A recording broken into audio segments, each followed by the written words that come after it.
বন্ধুরা, তবে আজকে মঙ্গলবার আমাদের ভেজ, তাই ভাবলাম ঘরে সব রকমের সবজি অল্প অল্প আছে, সব মিলিয়ে একটা মিক্স তরকারি বানাই। তাই এখানে নিয়েছি বাঁধাকপি, জোহাভোল, গাজর, ক্যাপসিকাম আর আলু। এগুলো দিয়ে আমি একটা মিক্স ভেজ বানাবো, আর সাথে আমি দেবো এর মধ্যে সয়াবিন। এই দেখো, সয়াবিনটাকে আমি একটু এখানে বয়েল হতে বসিয়ে দিয়েছি। সয়াবিনটা বয়েল হয়ে গেলেই আমি এখানে কড়াইটা বসিয়ে এর মধ্যে বানিয়ে নেব। আর এদিকে আজকে আমরা মর্নিংয়ের ব্রেকফাস্ট করব, পাস্তা। তাই এখানে নিয়ে নিয়েছি, বানিয়ে এবার খেয়ে ফেলবো।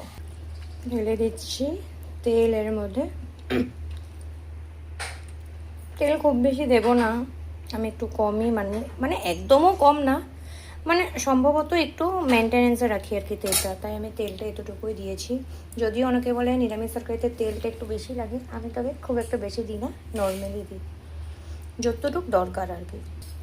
তেলটা দেখো আর একটু গরম হবে, একটু ফেনা ফেনা আছে। ফেনাটা যখন একেবারে নাই হয়ে যাবে তখন আমরা বুঝতে পারবো যে তেলটা সম্পূর্ণ গরম হয়ে গেছে। আর ঠিক ওই সময় আমি এর মধ্যে ঢেলে দেবো তেজপাতা, শুকনো লঙ্কা। দেখতে পাচ্ছ তেলটা হয়ে গেছে পুরো গরম। এবার আমি এর মধ্যে ঢেলে দিচ্ছি শুকনো লঙ্কা, তেজপাতা। প্রচণ্ড ফুটে দেওয়ার সাথে সাথে তাই আমি চট করে দূরে সরে যাই। এবার শুকনো লঙ্কা, তেজপাতাটা একটু ভাজা হয়ে আসলে এর মধ্যে আমি দিয়ে দেব পাঁচফোড়ন। দিয়ে দিচ্ছি পাঁচফোড়ন। এবার আমি এর মধ্যে দিয়ে দেব আগে গাজর আর আলুটা একটু ভাজা হলেই ওর মধ্যে আমি বাকি যেমন ওই ভোল, ক্যাপসিকাম, বাঁধাকপিগুলো ঢেলে দেব। দিয়ে দিলাম গাজর।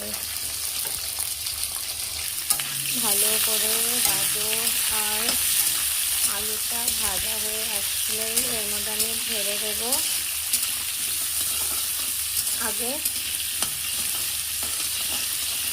সয়াবিনটা আমি একটু ফ্রাই করে নিই, না হলে আমার কেমন যেন একটা গন্ধ লাগে। তাই আমি সয়াবিনের কাঁচা গন্ধটা ভালোবাসি না। তাই এগুলো ভাজা হয়ে আসলে এর মধ্যে ঢেলে দেবো সয়াবিনটা। ওগুলো একসাথে ভাজা হয়ে গেলেই বাকি ভেজিটেবলসগুলো আমি এর মধ্যে ঢেলে দেবো। এদিকে দেখো সয়াবিনটা হয়ে গেছে সুন্দর বয়েল। এবার এটাকে আমি জলের থেকে সরিয়ে দেবো।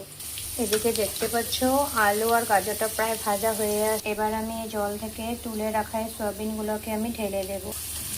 এবার একসাথে আবারও ভালো করে কিছু সময় ফ্রাই করে নিই।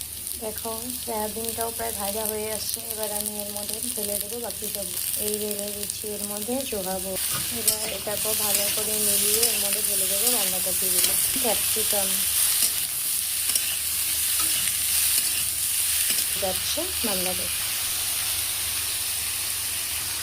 এই মিক্স করে নিয়েছি সব ভেজিটেবলসগুলোকে একসাথে।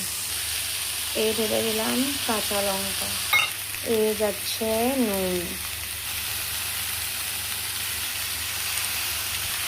যাচ্ছে হলুদ। সামান্য একটু দিয়ে দিচ্ছি ধনিয়ার গুঁড়ো, আর যাবে জিরের গুঁড়ো। দেখো ভেজিটেবলসগুলো সুন্দর করে মজে আসছে।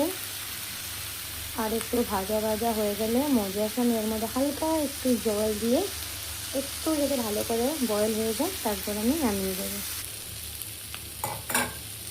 দেখো প্রায় ভাজা হয়ে আসছে। আমি এর মধ্যে এবার একটু জল দিয়ে ভালো করে নেড়ে চেড়ে নেব।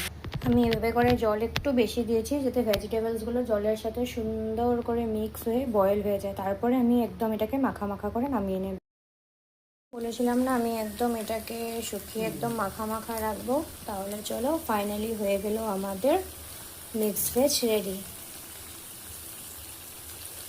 দেখেছো কি সুন্দর করে হয়েছে। চলো ফ্রেন্ড, ঠিক আছে, বাই। দেখা হচ্ছে আবার আর একটা অন্য একটা ভিডিওতে অন্য একটা রেসিপি নিয়ে। ভালো থেকো, সুস্থ থেকো, আর এভাবে আমাকে লাইক, শেয়ার, কমেন্ট করে সাবস্ক্রাইব করে সাপোর্ট করতে থাকো।